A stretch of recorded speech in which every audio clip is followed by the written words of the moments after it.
Hey all, welcome to Geek Freaks. I am Freak, and today I'm joined by Patrick Buermeyer. How you doing today? Good, man. How about you? Good. Patrick is the artist, one of the artists on the Rotted Liar, a comic book series. Can you tell us a little bit about what Rotted Liar is about? Yeah, so The Rotted Liar is basically it's a series of short stories and including some little bit artier ones. There's sort of Yeah, some poetry and stuff as well, which is basically a it's basically like a world building tool for Chris Jerome and I's ongoing project Discordia. So the Rotted Liar is set within the world of Discordia and is a way to flesh out basically the folklore and of different continents and parts of history that we don't necessarily get to see in the ongoing story of Discordia, but that inform that story or just flesh it out or are just little, fun little snippets. yeah. So as for scale, Discordia is the world where we talk about the continent of Odessa here, right? And Yeah. then even more specifically, like the region or country Yeah. of Aventi. So it shows how much farther we can go with this. There's a lot more to Yeah, explore. definitely. Yeah. And then a huge amount of history too. Chris is really good at the world building, and he and I are both big fantasy nerds at heart and love a good D&D session on the weekend or whatever. And so I think that some of that really comes through here.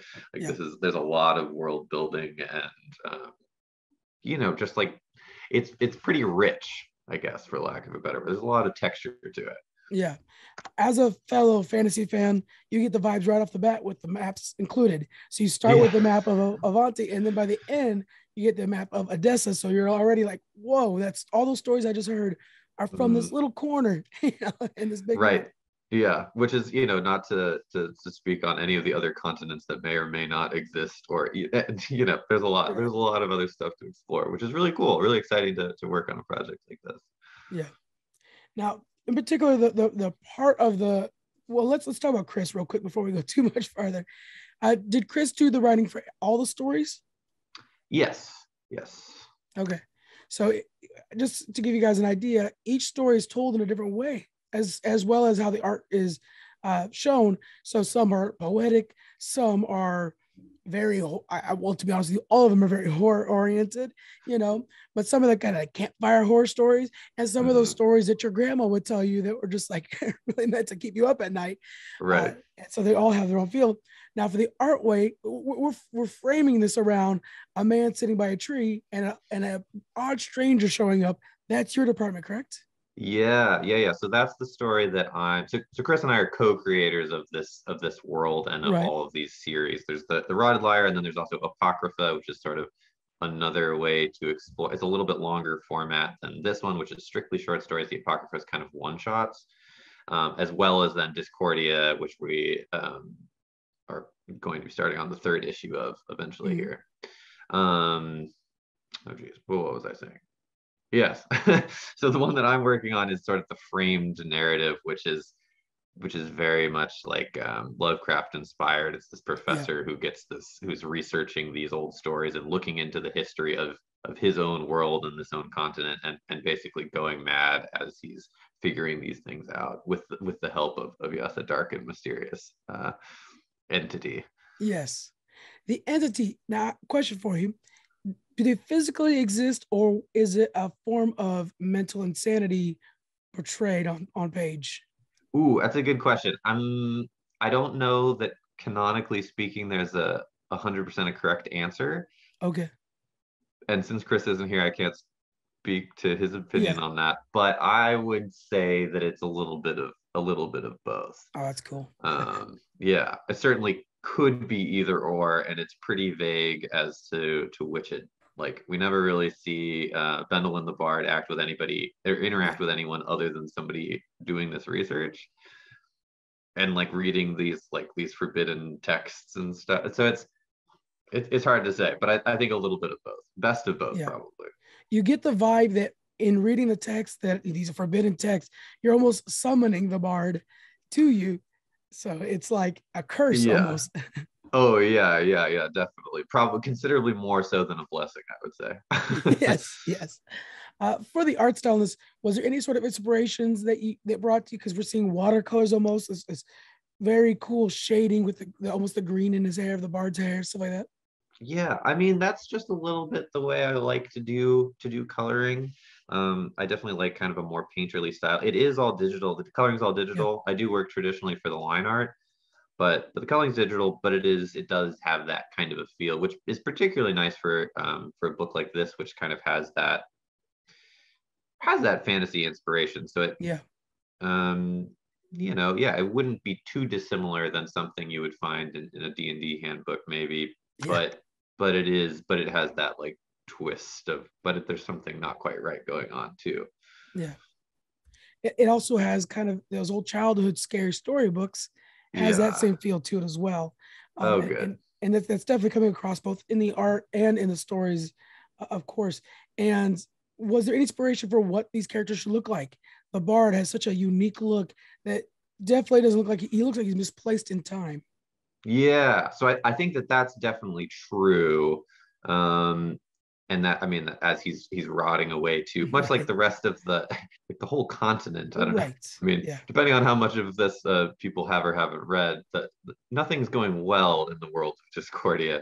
Yeah. And so the Dark Bard is definitely like, you know, is emblematic of everything else that's going wrong. Like he's rotting, and all this lore is rotten, and the history of this world is bad, much like many parts of the history of our world is bad. And so there's a lot of analogs going there. Specific inspiration, yeah, he needed to seem old and like he didn't quite fit in, but at the same time, he's kind of like, like he's sort of at like the heart of this world, or Yeah. at the history. So even though he's, I guess he just needs to seem like this isn't his first rodeo, right? Yes. And you get the vibe of like, is he foreshadowing Doom or is he here because of Doom? You don't Right. know. He's a mystery Yeah. box all into his own, and it's Yeah. exciting to Yeah. explore. Definitely. Yeah. Not he's definitely doomed for certain individuals, but yeah, whether or not that's a good or bad thing is kind of up to the reader at this point. Yes. And then going forward, the framework of this entire book, this first one especially, are stories written, and somebody's rewriting them or sharing them and compiling them together. The first one here we have something wicked from below, very poetic. It even says she's sea shanty. You get that vibe. Yeah. It has a very pop art feel in a way. Hmm. Any thoughts on the story? I mean, it's just an excuse to do something really cool. Yeah, And that's kind of the nice thing about short stories in general, and about horror, and that horror lends itself to short stories, because for it to be spooky and unsettling, like bad things have to happen, and it's hard to have like continuous, or rather, it can be limiting to have continuous characters that you need to right. carry over and follow. But like sometimes it's quite a bit, where it can have a bigger impact if all the characters get to die at the end, or Yeah, whatever, however it ends up being. And so like something wicked from below is just like, oh, let's just do something really cool.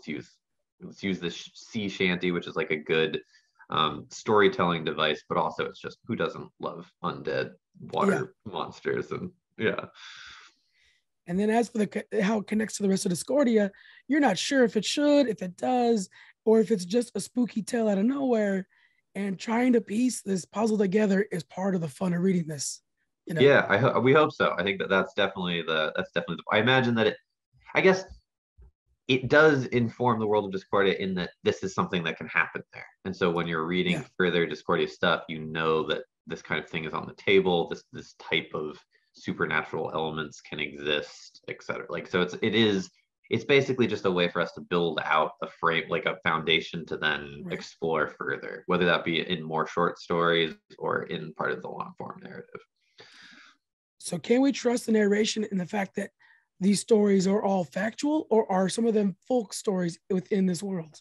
Ooh, I think that we can say, because of the effect that it has on the writer, the Yes. the various writers, that we know that there's certainly something to it. So I would Okay. say that it more so true than not. Like this is kind of the real history of Yeah, I Discordia. see. whereas maybe there are that's not necessarily common knowledge. Like Yeah. people in the world certainly know that these supernatural elements exist, but this is what's really going on and what's really happening. So I would lean more towards the true history. Yeah. And as the, narrating writers and the reader of the comic book themselves, you guys are getting peeks into forbidden stories. So it makes sense that they're real because Yeah. somebody or some entity said, no, these stories can't be read, and you're Yeah. getting a peek. And so Yeah. that's why they have such an effect. Although there's, yeah, perhaps other people are just wise enough to know that you shouldn't be looking Yes. into these Yeah. things. And then we go right into the next story, which is a change of art. We went from this like almost scary, spooky, and then this pop art filter on it to the thorny throne, sorry, that has this black and white, and then of course these red flowers which pop out of it. It takes the cover, it takes everything from you, and of course the red flowers are also replaced by red blood, and there's this Yeah. whole thing back and forth. Just a beautiful piece. This whole entire book is beautiful, but this one's a whole different Yeah. art style that's really quite gorgeous. Yeah, I mean that's just another thing that's really nice about the short story like format is that each of the stories is drawn by somebody else. Right. So it's a really cool chance to both for Chris and I to see other creators interpret and work within the framework that we've created. So it's a passion project in that sense. Like that's really cool to see what people do with it and to especially because the art has come out so great on all of them. It's like, oh, it's really cool to see that the story and this framework is inspirational enough for other creators to come up with stuff that cool. Yeah. um but yeah. How do you find these artists? Are you going out looking for them? Are they looking for you? And how much input are you giving these artists on how to handle these stories?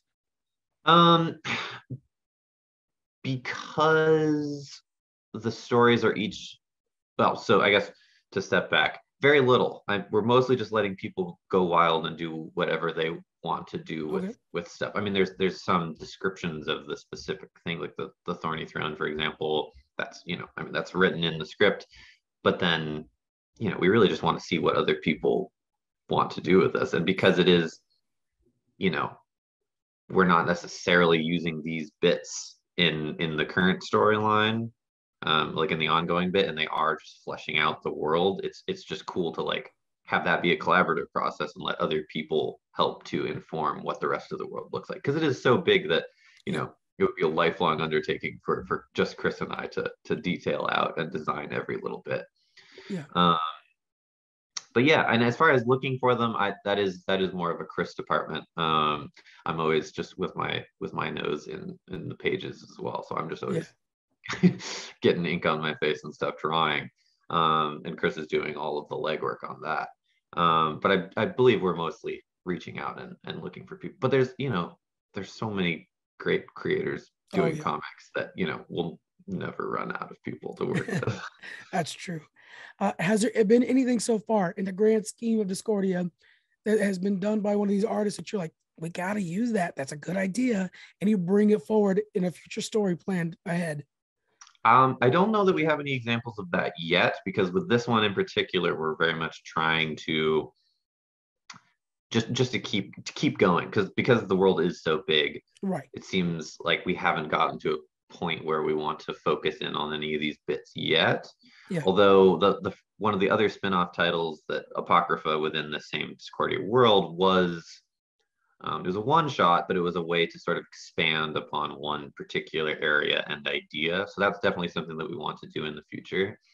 And I mean, I can think of a bunch. Although I do know in issue 2, one of the short stories features an otherworldly group called the Unlettered Court, which will be featured in the ongoing story. So there are going to be, teasers for what's Perfect. coming next. That's perfect.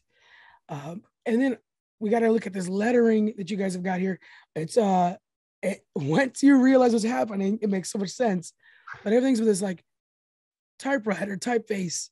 Was that a Yeah. decision you made as the framework guy? I again, that would have been a Chris decision, but I think that was something that we had pretty much always been planning on, just because, yeah, I mean, it's these characters. First the initial professor, and then Crowley, his Yeah. his understudy, coming in and literally writing the stories that we're then reading. So yeah, it's just a little way to layer all that in and, give it a little bit more texture, a little bit more grit that you could like, sink your teeth into and latch onto. Yeah. Well, what's great is because there is actually like no,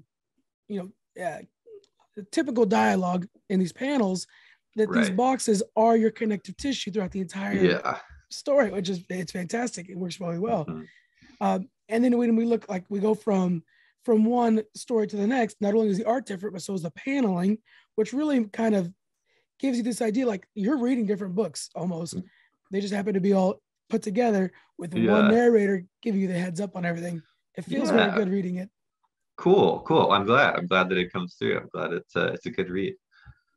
But a story like Whitebeard, which we're looking at next year, this is those old wise tales. It Yeah. reminds me of those, and it was just kind of something that I feel like you tell the story here, and then in like maybe a modern day version of Discordia, somebody mentions like, "Be careful, or old Whitebeard will come and get you," kind of Yeah. thing like that. Yeah, exactly. That very much is that sort of the spirit of what we're trying to do with these books is build up that world and then allow us to have reference points and just flesh it out and give texture to it. Yeah, So that, yeah, like if you've read all of the books and somebody says a throwaway line to one of these things, or when some of these other characters or groups or locations come up within the main story, even if like the locations have changed because so much time will have passed, you'll know why. And even though yeah, the characters may not know, they may be wandering through this, whatever the landscape ends up being. You're like, oh, this is like messed up because of all of, whatever's going on, whatever monsters are there. But if yeah. you've been reading Rotted Liar, you may know more than the characters do, which is just that's just a fun little like an Easter egg, I guess. Yeah, it's one of the reasons like so many times people say, "Oh, the book is better than the movie." It's because yeah, behind the scenes more than the characters. You Yeah. know the thought process behind it all. This is the thought process behind the world that you're basically building. And just the last one of the first book here, Glittering Iran, I believe it's called. This one feels Yeah. like you're actually setting up something big in the world itself. The fact that this is contained in just one small country is kind of spooky. Like you're Yeah. actually affecting the entire kingdom here, Hmm. although clearly in the past. Any plans on bringing this forward? It certainly informs later storylines. I don't know that any of the characters in particular are coming through, Yeah, but as sort of like an origin story for supernatural elements, it will be reoccurring. yeah. Okay, that's good to know. All right, and then so this is book one. It's already out there for everybody to check out. But we Yeah. also have book two that's on the horizon. So before Mhm. we go on to book two and discuss that one, how can people get their hands on book one? So probably the easiest way will just be to back the Kickstarter for the second issue, as There well you as go. you can get any of the other previously released Discordia books. So that's Discordia 1 and 2, as well as Apocrypha and Rotted Liar 1, and now Rotted Liar 2. Yeah. As well as we did a Make 100 special on Kickstarter, which was a fun little story with a big giant bat monster, which was Yeah. a big little big, A little big. yeah. So you guys have this complete book. It's fantastic. What is it that you're wanting to change to express in the second book? I mean, so things to look forward to is it will be a continued story of the narrator. So Okay. of Crowley, the character who has taken over of the writing and recording of this lore. We get to see the next step in what happens with that character, Yeah. as well as just more stories. So we have a bunch. There's the Unlettered, Mother Creature's Well, On the Marchland, Lord of the Grove, and the Hangman's Oak are stories to look forward to. The imagery in Hangman's Oak is haunting. Yeah, that tree with that smile on his face and his company Yeah, is haunting. yeah. Very cool. Yeah, and then the seafaring episode, such a different art style. It almost feels like what you'd expect in old history texts. It's really interesting. Yeah, Very good. Very well done. Uh, cool. I'm looking forward to this. When can they start backing this Kickstarter? So Is it we're gonna immediate? be we're gonna be launching on the 24th. So we've got about, what's that, 10 days from today, from recording. Yeah. Yeah, it'll be pretty sweet. I think it's going to be $10 for the initial, or for just book two, and then you can add up to 15 for the variant covers, as well as adding whichever of the previous issues you'd like to pick up and catch up on your Discordia reading. Yeah. I can't suggest this enough, guys. It's totally easy to read. One of the big things we like around here are books that are easy to read, because sometimes, look, Watchmen's great and all, but I don't have all day. It's a bit of a chore sometimes. Yeah. Yes. So this is a really good read, and especially if you're new to the horror aspects of comics, excellent, excellent way to go. Sweet. How could people follow up on you guys? Who should they be following and how? So I'm on Facebook, Instagram, and Twitter, at Patrick Buermeyer and Patrick Buermeyer Art on Instagram, at Polywags, Polywags86 on Twitter. Chris is on Facebook and Instagram, as well as just Discordia Comic on Twitter, which is probably the easiest place to follow all of our releases and stuff. Okay. We'll try to put those in the description, guys, so you can click around, follow everybody, and keep up to date with everything. I mean, really, that's about it. This is just such a cool comic. I can't suggest it enough. I've had a lot of fun reading it. Thank you very much for joining me today.